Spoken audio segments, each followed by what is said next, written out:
Hello everyone and welcome to At the Movies. So today I'm going to talk about Magnolia.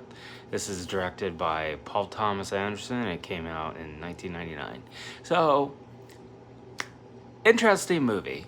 It kind of goes back and forth. I liked it. Great performances. I think if I'm going to take anything from this movie, it's going to be the performances. The script is pretty good, is pretty good.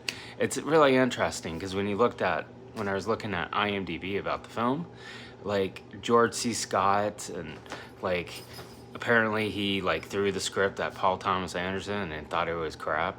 And then his other option was like Marlon Brando. But this was Jason Robards' last film. But it's good. It's a little too long. I think if he would have cut maybe a good half hour from it, I love Boogie Nights. Boogie Nights is probably one of my favorite films. But the cinematography is great. The whole sequence whenever they're in the game show, and with the kids is really great scene. Because it showcases like the helicopter parent and how it's more important to the parent than it is the kid. And it's, a lot of social commentary about what the film is trying to say about society, and Tom Cruise's character is really interesting in how he changes his whole life because he hated his father, and and because he had a rough childhood. And Tom Cruise that's an interesting part.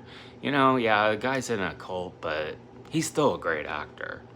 Like, he puts everything into his roles. But this is like pristine Tom Cruise, when Tom Cruise did some really interesting low-budget films. Like A Few Good Men, like a lot of those character-driven films. But he just does the blockbusters now because that's frankly what pays. So, but yeah, it's Julianne Moore's over the top, but she's still good. I mean, she's good in pretty much everything she does.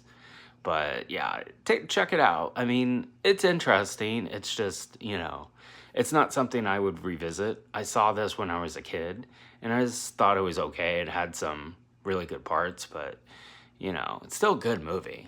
It's interesting, but it doesn't have a lot of rewatchability, so.